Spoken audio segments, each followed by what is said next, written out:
And we encourage you to comment and ask questions in the chat. All questions will be answered towards the end. We will also share this recording at the end of this webinar. And today we are joined from American Rivers, Eileen Shader, Senior Director of Floodplains Restoration and Restoration Policy, and Lacey Davis, Associate Director of Floodplains Restoration, who will explore the critical role of floodplains along the Mississippi River and their impact on surrounding communities. This session will delve into the science behind floodplain dynamics, the history of flooding in the region, and the environmental impacts, especially for communities that are disproportionately affected by flooding across the Mississippi River Basin. Eileen, now I'd like to hand it over to you, who will take us through a high-level overview of the history of floodplains and its environmental impacts. Hi, thank you so much. Let me just share my screen here. There you go. Can you see that? Yes. All right, great.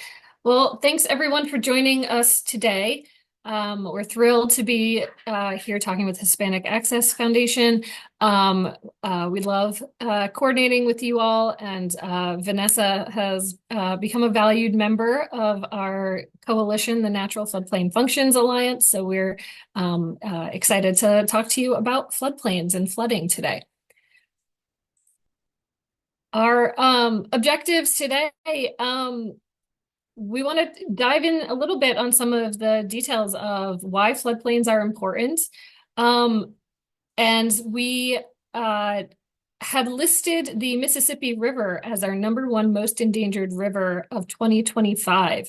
And our call to action was preserving the federal role in floodplain management. So we're going to talk about that a little bit and why that's important. And we're also going to discuss how we are responding to the federal rollbacks by focusing on improving our state floodplain management within the Mississippi River states. And finally, one of the projects we want to provide an overview of, one of the strategies we're using, is to create a floodplain community justice networks that enable flood-prone community leaders to represent their needs to decision makers, especially within Mississippi River communities. If you don't know American Rivers, we are a national conservation nonprofit that works to protect wild rivers, restore damaged rivers, and conserve clean water for people and nature.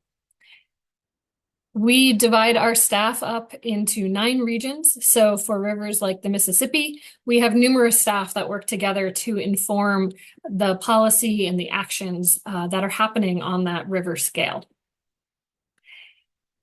And we use 6 different river conservation strategies to protect and restore rivers. Lacey and I work in our floodplain restoration program. So we help our staff throughout our 9 regions to restore floodplains using the different strategies that are appropriate for that region. And in regions like the Mississippi River states, where we have a lot of agriculture, that's something that we need to be very conscious of and incorporate into the strategies that we're using within that region. One of Lacey's roles is to lead our Natural Floodplain Functions Alliance. It's a community of practice of almost 3,000 nonprofit and private organizations, government agencies, and individuals dedicated to the protection and preservation of the natural functions of rivers and coastal floodplains. The NFFA raises awareness of the economic, social, and environmental values of floodplains to state and community officials, practitioners, and the public by sharing data, research, outreach, and educational materials. And we work to promote and encourage activities at all levels of government that protect and restore the natural resources of functions of floodplains. If you are interested in joining, you can check out our website at that QR code, utilize our resource library, and sign up for our monthly newsletter and quarterly webinars. Okay, let's dig in on floodplains. So we focus on floodplains because healthy and safe floodplains are essential to meet the growing urgencies of our time. We have a global biodiversity crisis. Floodplains are biodiversity hotspots. There are many different species of animals and plants that depend on access to floodplains to thrive. So by increasing the amount of healthy floodplains, then we can help to address that biodiversity crisis. Despite what the current administration says, we also still have a racial justice crisis, and Hispanic, Black, Indigenous, and other communities across the nation are disproportionately harmed by polluted rivers, flooding, and a lack of clean water. So there is a need to center the communities that are most impacted when we are dealing with floods and river restoration. And finally, the climate crisis also continues. We need resilient rivers to help communities to weather increasing floods and droughts. And floodplains also can help us to adapt to these challenges. They can capture carbon, which helps to mitigate climate impacts. And a previous presentation on that Hispanic Access Foundation had done with some of their polling on the Mississippi River, I thought it was really struck me that floodplain restoration is aligned with many of the policies that Latinos are supportive of to protect and restore the Mississippi River. Floodplain restoration projects often occur on agricultural lands with farmers that are tired of having their land flooded over and over. Also, flood-prone land that is acquired for floodplain projects is often transferred to local, state, or federal agencies to be managed as public parks or as refuges. And finally, healthy undeveloped floodplains give rivers room to flood safely. So there are less impacts to people and to property when we have enough floodplain to safely convey our floodwaters. So what is a floodplain? The easy answer is that it is the low-lying area that is inundated or flooded during a flood. Floods are natural. They have always happened. They will always happen. And having healthy floodplain land next to rivers is necessary if you want to have a healthy river. When rivers are connected to their floodplains, they can safely convey that floodwater, so there's enough space for the floodwater to move downstream. And just like when you water and fertilize your garden so it grows, floods help to nourish our floodplains, making them some of the most productive and the biodiverse ecosystems on the planet. And as our climate change increases flooding, our rivers will need more floodplain area to safely accommodate floodwaters. When we try and confine them, then we see more damages. So it's important to have enough space. Our floodplains across the United States have been converted from their natural state to development. When Europeans first arrived in North America, many of our floodplains were in a natural or sustainably managed state. Then settlers logged and cleared the land, often followed by agriculture and then industry that were not really designed to work with our natural flood regime or to navigate natural rivers. So rivers were dredged, straightened, dammed, levied to protect this new development. And then as the industry grew and evolved, the need for greater and greater protection grew. And traditionally, and especially within the Mississippi River Basin, this means bigger and bigger levees. So our levees started as small, created by farmers and settlers, and expanded in size as the need to create bigger protection up and down the river evolved. As I will keep saying, our rivers need room to flood safely. Today, we have a lot of homes, roads, and industry in our floodplains, and many of them just don't have enough space. Flooding now costs the U.S. Between $179 and $496 billion every year. And a lot of the same places are damaged every time because they just get repeatedly flooded. If something is in a floodplain, it's going to flood. There are many other consequences to not having floodplains. I mentioned earlier the global biodiversity crisis, where freshwater species are going extinct faster than land and ocean species. The loss of floodplains across the nation and the globe contributes to this. So if you look closely at this map, you can actually see the outline of the Mississippi River and the other river ribbons of red that show species at risk within rivers across the country. Floodplain loss also leads to poor water quality. We don't have enough floodplain to capture carbon, so that inadvertently contributes to climate change. Less floodplain actually means increased drought and less groundwater is absorbed. And we end up with warmer, faster, more destructive rivers when they don't have enough access to floodplains. So at a national level, how much floodplain has been lost?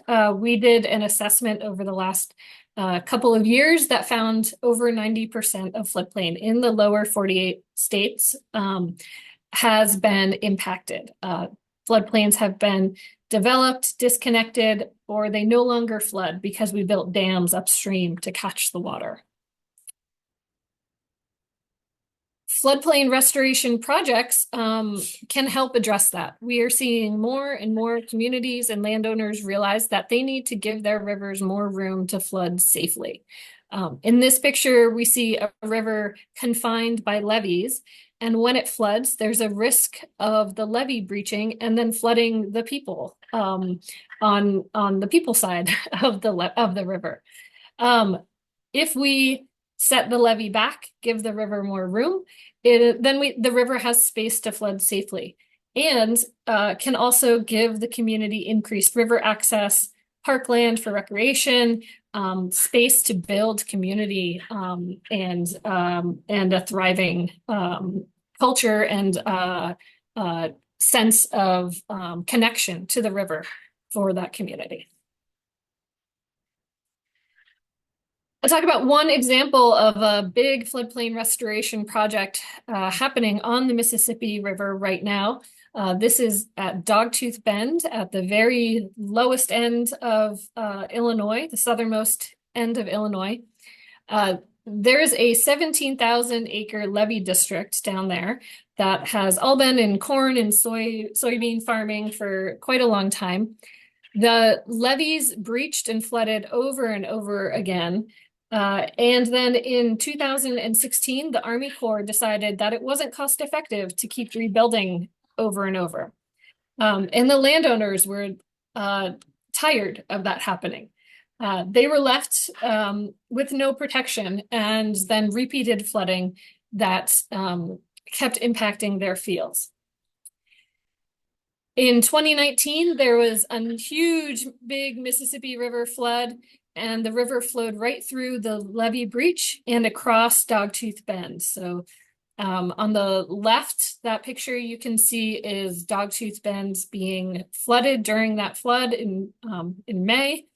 And it deposited a huge amount of sand and even a barge, making much of that land unfarmable. So the image on the top right, where you can see all the white and the light area, is where the sand deposits were left after the river receded.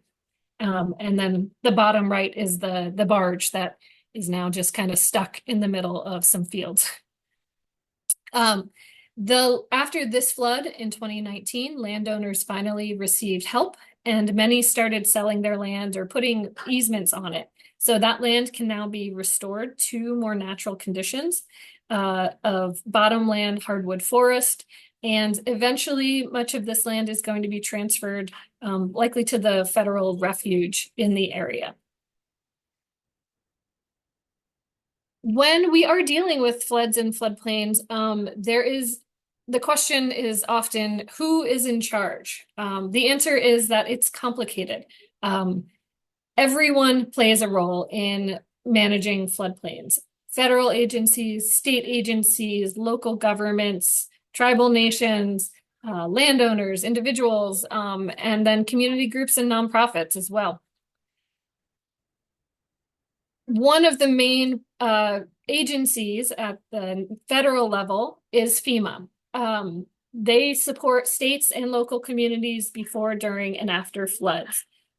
They play important roles like mapping flood hazard areas, providing flood insurance for flood-prone homes, and it is actually required if you have a federal mortgage in a special flood hazard area to have insurance. So they offer insurance to homeowners. They also require floodplain development regulations that help guide where development occurs within local communities and in the floodplain. And then finally, they can fund projects that help communities to be safe from flooding.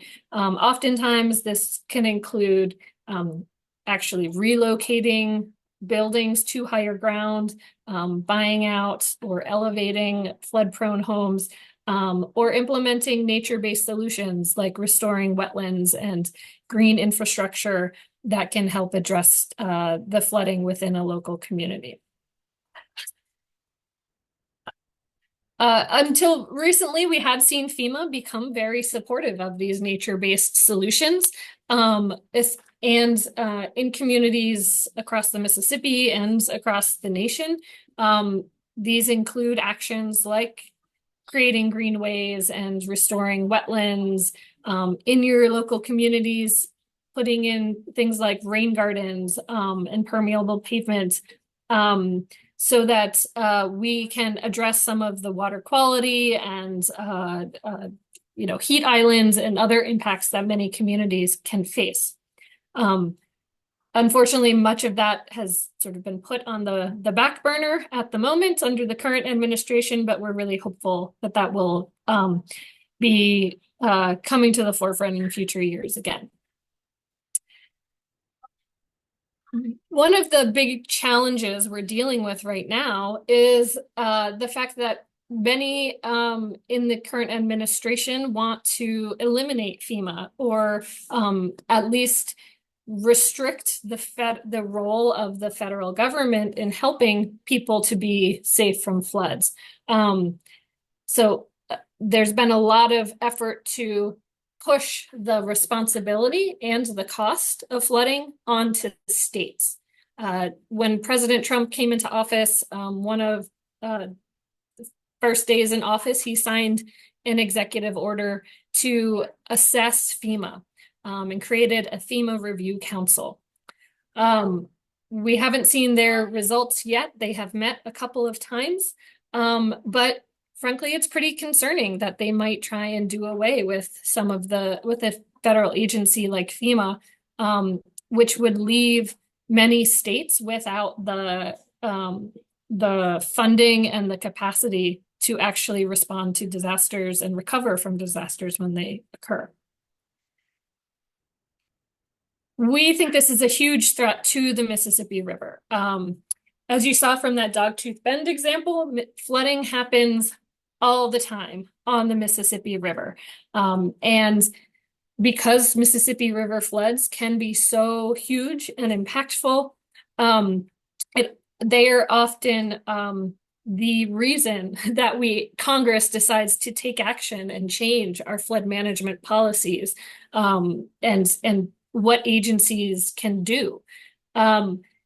We decided to list the Mississippi River as a most endangered river because of the threat to FEMA, because we are so concerned that if FEMA were to go away, many of our states up and down the Mississippi River would not be prepared to respond and then to recover from a huge flood like we saw in 2019 or 1993 or 1927, all of the major floods that have been really have shaped much of this region. What does it mean to be listed as a most endangered river? This is a list we put out every year of 10 different rivers. To get on the list, it doesn't mean that these are the worst rivers in the nation. It means that they are rivers that are facing some huge challenge, and that having the public weigh in with decision makers, they can impact what's going to happen. So there has to be some decision happening in the coming year that we can impact. The river has to hold deep meaning to people and to nature. There's no doubt that the Mississippi River is core to not just people that live along it, but to the entire nation. It is, the longest and biggest river in North America, and so core to our nation. And the magnitude of the threat needs to be significant especially in light of a changing climate and environmental justice. And so the ability to respond to floods certainly makes it, we think, qualify. Ultimately, the call to action is we wanted people to weigh in with FEMA with the FEMA Review Council and the Trump administration about the importance of FEMA and ask them to preserve it, particularly their function that they provide as a national resource, providing flood data, helping to guide development standards from the states or local communities, and still providing grants to local communities to keep them safe from flooding. As a result of our most endangered rivers listing, and also many of the other groups that generated public comments, almost 12,000 public comments were submitted, and almost 99% of them were in favor of keeping FEMA. So I think they probably heard loud and clear that FEMA and having the federal government help in disasters and flooding is important. If the decision is made to move forward with putting basically having the federal agencies take less of a piece of the pie of managing floods on the Mississippi River and other areas, it means that states are going to step up. So one of the ways that we are responding is trying to advance, we call it integrated floodplain management. Essentially, it means that we have our flood managers in a state and our river conservation people in a state working together in order to address both flooding and protecting and restoring rivers, so that we can achieve multiple goals of reducing flood risk and protecting and restoring the habitats and for the critters and clean water and all the other benefits that rivers can provide. There's a whole campaign associated with this and many actions that we're going to be taking to try and make sure that states up and down the Mississippi River have their own funding programs to support floodplain restoration projects, that they have the laws in place to support floodplain management, that they have data and mapping to do so, and that they are centering their communities that are most impacted by flooding within the decision-making within the state. And making sure that those folks that are flooded most often and have often been overlooked or not received the investments to make sure that they're safe really needs to be core to these approaches. So with that, I'm going to turn it over to Lacey to talk a little bit more about creating floodplain community justice networks to address some of those challenges. Thank you so much, Eileen. Thanks, Vanessa, for hosting us today, and for Natalia for interpreting, and for y'all for being here. So as Eileen said, I'm going to talk a little bit about why floodplains are areas of inequity, and then I'll be talking about what's being done to promote equity in floodplain management. Specifically, I'll focus on floodplain community justice networks, what they are and why they're needed. Next slide. Okay, so why are floodplains areas of inequity? There are many factors. I'll talk about a few more on the next slide, but wanted to delve into a really large factor on this first slide, which are historic formal policies like redlining that forced many communities of color to live in flood-prone areas. And these risks persist today as a lot of communities continue to be segregated along lines that were established in the 1930s with these policies. So redlining, if the term is new for you, is a discriminatory practice where financial services like loans and mortgages are denied to individuals or businesses based on their location, often due to an area's racial characteristics. So this practice effectively excludes certain communities and certain people from accessing essential resources, and it contributes to inequality and segregation. Like I said, these policies originated in the 1930s, and their connection to these redlined neighborhoods and current environmental issues is really well documented and well known. So on the left, this is an image of a deed from a redlined property in Rockford, Illinois. The highlighted section that's very hard to read says Keith Creek at times overflows its banks and floods adjacent areas. And this is a historically Black redlined neighborhood that's known to flood. The right part of this slide shows recent research from 2023 connecting redlined communities with higher rates of air pollution. So this is affecting our air quality, water quality, soil, all of these things. Next slide, please. Okay, so why are communities of color and other historically marginalized communities systematically more vulnerable to specifically flood-related disasters? So the first piece I just talked about a little bit, exposure. Communities of colors are more likely to live in flood-prone areas because of these historic housing programs, which I will say these redlined neighborhoods were regardless of income status and really race-based policies and practices.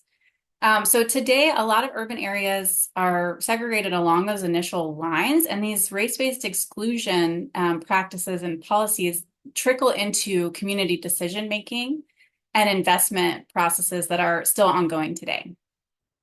And then a second large factor is susceptibility. So just because someone is in the physical proximity of a disaster doesn't mean they're going to be equally harmed. So to work equitably in floodplain management, we have to ask questions like, who can afford flood insurance? Who can afford to elevate their homes above floodwaters? And the needs of these historically marginalized populations, by definition, are often neglected either during disaster planning or during disasters themselves. So for example, evacuation orders and plans may sometimes only be posted in English, making them not accessible to non-English speaking communities. And of course, there's other factors like construction materials that were used in redlined areas were cheaper and don't withstand flooding damage, as well as more expensive materials. And then lastly, resilience. This is coping with and recovering from disasters. It's really costly and time-consuming. Right, so these historic and ongoing identity-based discrimination policies impact intergenerational wealth and income and results in some people of color being more low income. So we know that wealthier folks are more likely to have jobs that grant paid time off during a disaster and recovery period. They may be more likely to have the time that's required to apply for disaster assistance or be able to travel away from the disaster and invest in quicker repairs following a disaster. So all of these have resulted in historically marginalized populations being less likely to have resources needed to cope with and recover. Next slide. Okay, so in 2023, this graph is taken from the same report that I showed a couple slides ago with the air quality and redlining correlation. This is a national climate assessment that is the US government's primary report on climate change impacts. It's a congressionally mandated interagency effort, and it really provides scientific foundation to support informed decision-making across the US. And one of their key findings, unsurprisingly, is that climate change exacerbates social inequities. So they found that neighborhoods that are home to racial minorities and low-income residents have the highest inland or river flooding exposures in the South, and that losses due to floods are likely to increase disproportionately along U.S. Census tracts. So this graph here is showing that flood-related losses in areas with a Black population of at least 20% are projected to increase at roughly twice the rate of tracts where Black residents make up less than 1%. If anyone's interested in seeing this report, I wanted to note that in July of this year, the federal website that hosts this report and other associated resources was discontinued under the current administration, but there is an archived version available on the NOAA repository library, and I can also put it in the chat if anyone's particularly interested. Next slide. Okay, so that's a lot of problems. What's being done to promote equity in floodplain management? I'm going to focus on the work that American Rivers is doing because that's what I'm most equipped to speak about. But I do want to recognize that other organizations and community groups are tackling these issues in really valuable and multifaceted ways. In 2021, American Rivers undertook what we called a Floodplains Work Feasibility Study, which basically was trying to get a better understanding of what floodplain management in Illinois looks like. It was hearkening back to what Eileen was talking about with integrated floodplain management. And at the beginning of this, before we even started, American Rivers recognized that it was imperative to center communities that are traditionally left out of this process. So we know that a lot of well-meaning flood risk reduction projects often end up displacing people of color or disconnecting communities or draining intergenerational wealth. So American Rivers coordinated with the Illinois NAACP to identify specific communities in Illinois that have been most impacted by flooding and should be included in this process. We also coordinated with the Illinois Farm Bureau to address agricultural flooding in the area and include other populations affected by flooding in Illinois. And then we coordinated closely with Illinois state agencies. And during this process, we provided a lot of educational workshops that brought all of those people together, including some of the topics that Eileen just talked about, like the National Flood Insurance Program. We also talked about grant programs for flood risk reduction and other projects that are flood risk related. And community members who were invited, who had not previously been involved in these kinds of discussions, reported that this workshop and this undertaking, this engagement process, was really helpful for them to better navigate with their municipal leaders because they understood what was required, they understood what resources were available, you saw examples of how other communities were coping, and were at the same table as people making floodplain management decisions. And then on the other side of the table, municipal leaders also reported that the workshops were really helpful to, they had a lot of productive dialogues and they learned a lot. So overall, everyone was like, we love this. We want these conversations to continue. And in response, American Rivers established the Illinois Floodplain Community Justice Network. Next slide. So the Illinois Floodplain Community Justice Network is comprised of about 20 partner organizations, and our mission is to organize informal community leaders in flood-prone areas to demand better projects and more equitable outcomes. Next slide. One of our main tenets is that people living within a community are most equipped to speak to the needs of their community. And we've identified 3 goals for the Justice Network. The first is that the Justice Network aims to provide avenues for collaboration between community organizers and floodplain management decision makers. We also focus on increasing community education on flood-related issues, like flood hazard mitigation or flood insurance map interpretation. And we build community capacity for floodplain advocacy and planning. And this is a photo of us at the Illinois Association of State Floodplain Managers Conference this past spring, where we've been presenting for 3 years in a row and developing relationships with floodplain management decision makers. And we're just recently invited to become, nominate a member to become a member of the board of that organization. Next. Okay, but Illinois is clearly not the only state along the Mississippi River that needs floodplain community justice network. So American Rivers is currently brainstorming how to utilize the Illinois Floodplain Community Justice Network as a model for future networks. And I want to know that in Illinois, our primary partnership has been with the Illinois NAACP. So a lot of our members are from their community, but we would envision that we would work with a variety of other partners in other states as well, just focusing on whatever communities are most affected by flooding in that area. 3 main goals of the justice networks as a model are community-led problem solving, advancing more projects, and advancing equitable economic growth.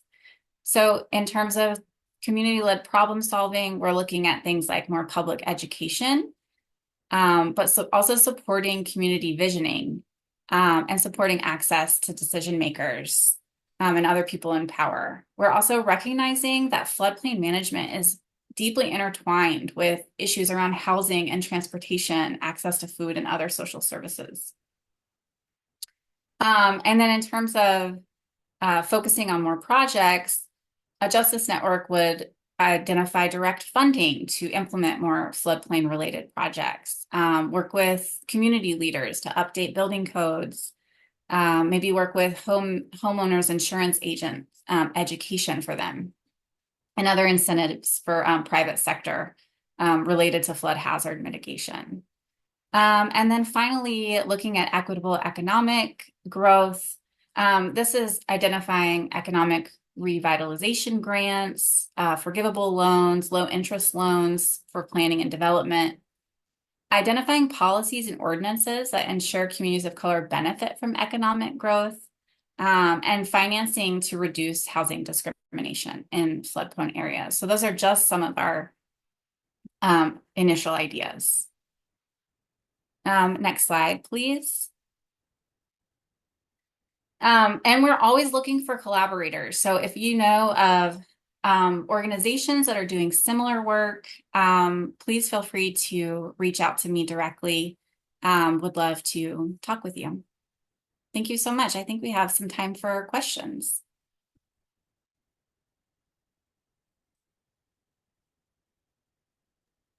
Wonderful. Thank you so much, Eileen and Lacey. Thank you so much, Eileen and Lacey.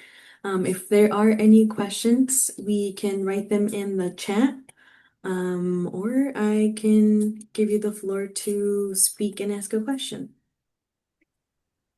And while there are some maybe people asking questions, I do have one question for you all. You mentioned that everyone plays a role in floodplain management. So what can individuals do to support better floodplain management in their own communities? All right, can you repeat that, Vanessa? Yeah. I was reading the chat and I didn't catch the whole thing. What can individuals do to support better floodplain management in their own communities? That's a great question. I think if you are a property owner or live in the floodplain, I think there's certainly things that you can do to demonstrate being a good river neighbor, including making sure that we're putting in riparian buffers next to the streams in our backyard so that we're keeping our streams healthy. You can also weigh in with your local government about some of the community planning decisions that they are doing and taking within their community. For every community, there should be someone whose job it is to be the floodplain administrator. And they are the one who is in charge of permitting activities in floodplains. And so when a server farm is moving in or big box stores, we want to make sure that they are one, not located in flood prone areas, and also that they are putting in appropriate stormwater management so that we're not sending water downstream towards vulnerable people faster. Local communities also have to come up with a local hazard mitigation plan. That plan that your community should have on their website, and if they don't, it should outline all of the flood-related risks within your community and hopefully identify projects that they want to take on in the future. And if you know of a project that would help to reduce flooding to you and your neighbors, and it's not on their radar, then you should make that known to your local community. Thank you so much. And I saw Cristalia had her hand up. Did you want to ask a question still? If you can raise your hand again, if you're interested in asking a question, Cristalia.